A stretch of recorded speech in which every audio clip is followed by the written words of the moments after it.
Kami dari kelompok 5 yang beranggotakan Muhammad Irzan Sarif, Nizar Amalia Amanda Mayanti, Andi Gebi Ratulangi, dan Putri Zahwa Biantika Balkis akan menjelaskan tentang proses interaksi sosial sebagai dasar pengembangan pola keteraturan dan dinamika kehidupan menggunakan media pembelajaran audio visual. Baik, di sini saya akan menjelaskan tentang interaksi sosial. Nah, di sini interaksi sosial itu merupakan suatu proses hubungan dan saling mempengaruhi antar manusia, baik sebagai individu atau kelompok, atau antar individu dengan kelompok. Kemudian, tujuan dari interaksi sosial tersebut itu ada 3. Yang pertama, untuk menjalin hubungan persahabatan. Yang kedua, untuk menjalin hubungan dalam bidang perdagangan. Dan yang ketiga, untuk melaksanakan kerjasama yang saling menguntungkan. Nah, di sini yang pertama itu, seperti yang saya sebutkan tadi, untuk menjalin hubungan persahabatan. Jadi, interaksi sosial itu merupakan suatu konsep yang dimana sering kita gunakan untuk menjalin suatu hubungan, diantaranya kekerabatan, persahabatan, untuk menjadi lebih akrab lagi. Kemudian yang kedua, yaitu yang tadi menjalin hubungan dalam bidang perdagangan. Nah, jadi di samping persahabatan, kekerabatan, kekeluargaan, dan lain-lain, kita juga bisa pakai interaksi sosial ini untuk di bidang perdagangan, di mana dalam perdagangan itu sendiri ada proses interaksi, ada proses komunikasi antara pihak pembeli dengan pihak pedagang. Nah, kemudian yang ketiga tadi, untuk melaksanakan kerjasama yang saling menguntungkan.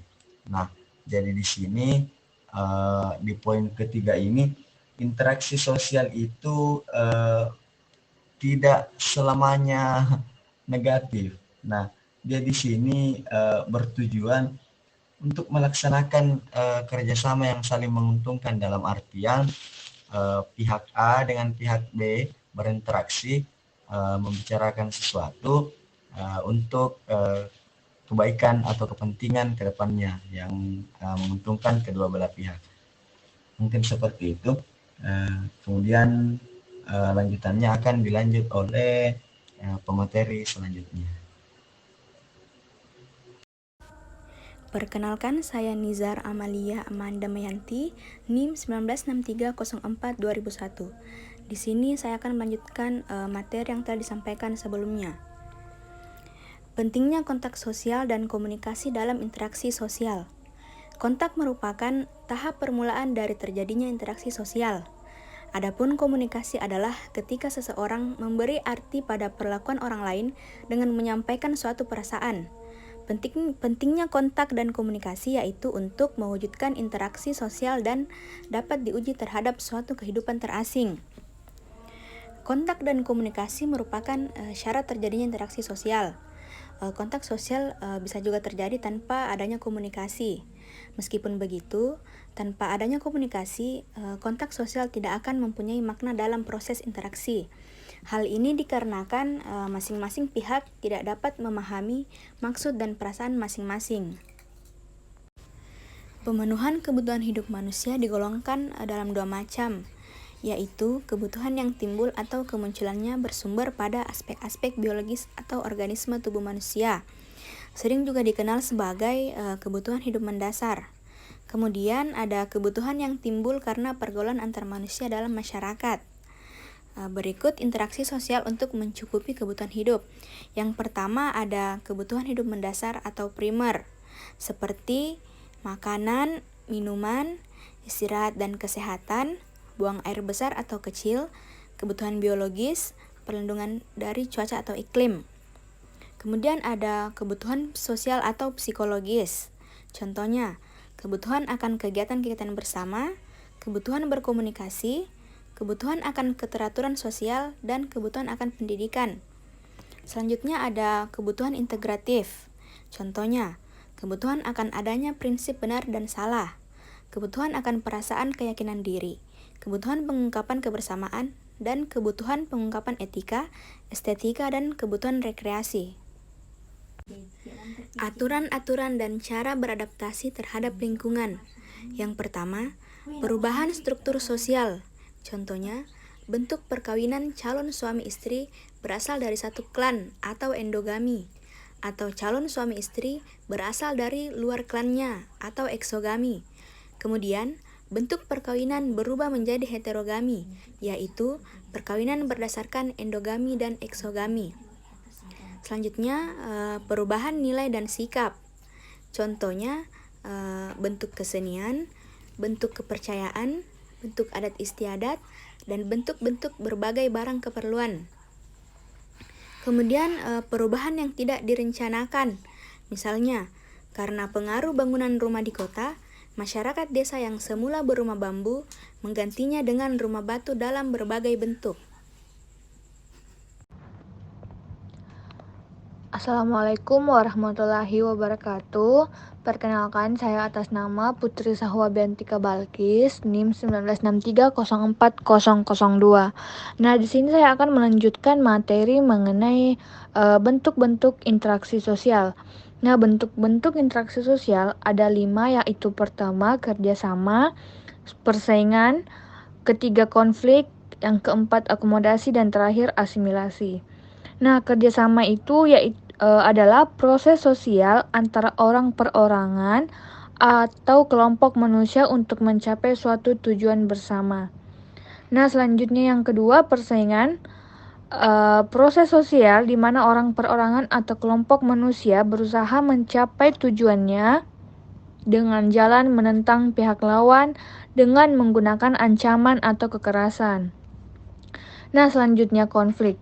Nah, konflik itu adalah suatu proses sosial di mana seseorang atau kelompok manusia berusaha memenuhi tujuan dengan jalan memandang pihak lawan dengan ancaman atau kekerasan. Nah, selanjutnya yang keempat, akomodasi.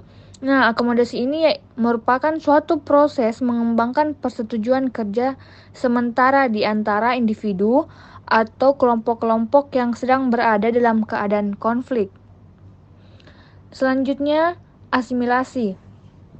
Nah, asimilasi itu sendiri merupakan suatu proses diinfusi budaya melalui individu-individu atau kelompok-kelompok secara budaya menjadi sama. Nah, proses ini terjadi bila dua kebudayaan yang berbeda bertemu dan kebudayaan yang dominan berasimilasi dengan kebudayaan yang lain. Nah, itu termasuk dari asimilasi. Materi kedua itu konsensus dan kontravensi. Konsensus sangat berdekatan dengan kooperasi atau kerjasama. Nah, tetapi keduanya tetap berbeda ya. Nah, selanjutnya kontravensi. Nah, kontravensi itu sendiri dapat digambarkan sebagai suatu proses sosial yang terbentuknya di antara persaingan dan konflik. Selanjutnya yang terakhir saya jelaskan mengenai berkembangnya keteraturan sosial. Nah, manusia dalam hidup bermasyarakat selalu menyesuaikan diri dengan lingkungan agar terjadi keserasian yang memberikan kepuasan hidupnya. Nah, manusia juga berhadapan dengan sesama manusia yang masing-masing mempunyai kemerdekaan pribadi, yaitu termasuk kehendak, keinginan, perasaan, dan sifat yang berbeda-beda. Kehidupan masyarakat perlu keteraturan sosial agar terjadi hubungan selaras antara interaksi sosial. Adanya keteraturan sosial itulah yang membawa kenikmatan dalam hubungan dengan lingkungannya. Nah, itulah tadi materi dari saya. Saya persilahkan kepada pemateri selanjutnya untuk menjelaskan materinya. Terima kasih.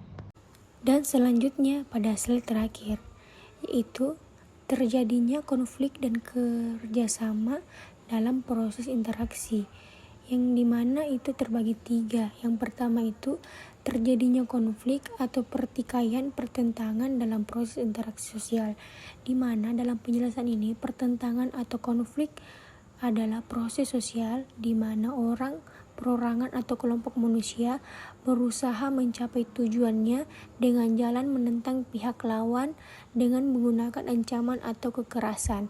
Bentuk-bentuk dari pertentangan antara lain ialah pertentangan politik, pertentangan pribadi, pertentangan rasial, pertentangan antar kelas sosial, dan pertentangan internasional. Dan selanjutnya tuh yang kedua, terjadinya kerjasama dalam proses interaksi sosial, di mana dalam penjelasan ini kerjasama adalah proses sosial antara orang, perorangan, atau kelompok manusia untuk mencapai suatu tujuan bersama. Bentuk-bentuk kerjasama antara lain yaitu bargaining, cooperating, koalisi, joint venture.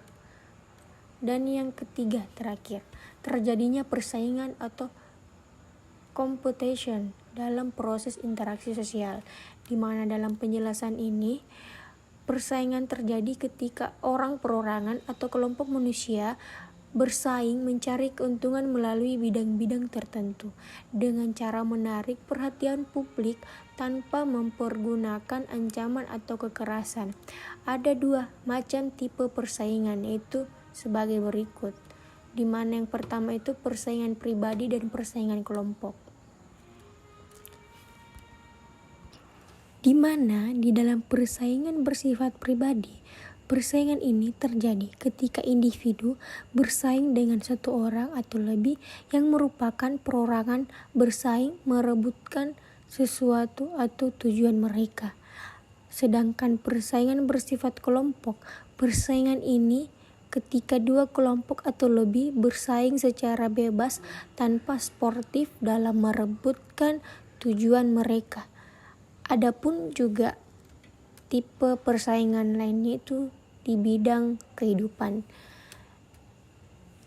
Dalam penjelasan persaingan di bidang kehidupan, persaingan ini bisa terjadi hampir setiap bidang kehidupan kita, seperti ekonomi, politik, pendidikan, kebudayaan.